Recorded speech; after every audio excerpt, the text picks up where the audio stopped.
One day, James had to wait at the station till Edward and his train came in. This made him cross. Late again! Edward laughed and James fumed away.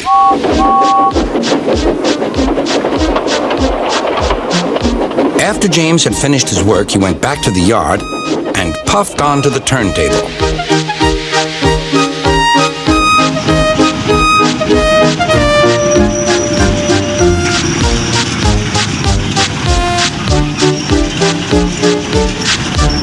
He was still feeling very bad-tempered. "Edward is impossible," he grumbled to the others. "He clanks about like a lot of old iron, and he is so slow, he makes us wait."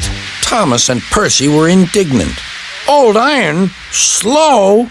Why, Edward could beat you in a race any day."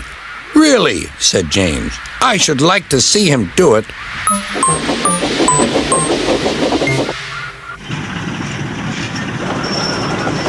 Next morning, James's driver was suddenly taken ill. He could hardly stand, so the fireman uncoupled James ready for shunting. James was impatient. Suddenly, the signalman shouted. There was James puffing away down the line. "All traffic halted," called the signalman. Then he told the fireman what had happened. Two boys were on James's footplate fiddling with the controls. Phew! They tumbled off and ran when James started.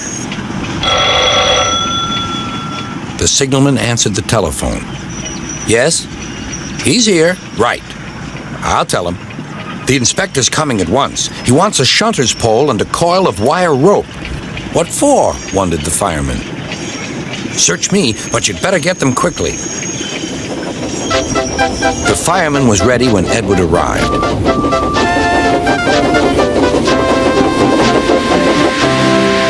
The inspector saw the pole and the rope. "Good man, jump in." We'll catch him, puffed Edward. James was laughing.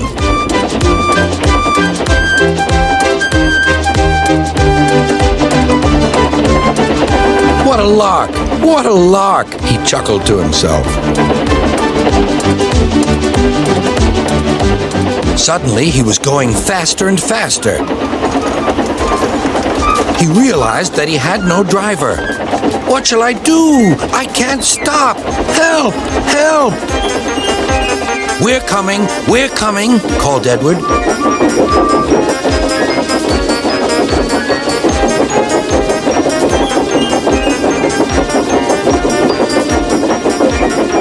Edward was panting up behind with every ounce of steam he had.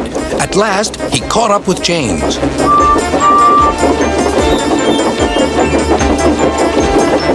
"Steady, Edward," called his driver.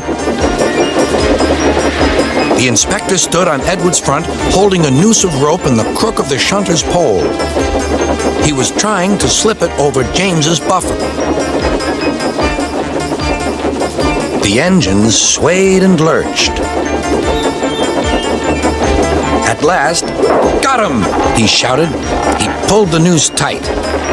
Gently braking, Edward's driver checked the engine speed, and James's fireman scrambled across and took control. "So, the old iron caught you after all," chuckled Edward. "I'm sorry," whispered James.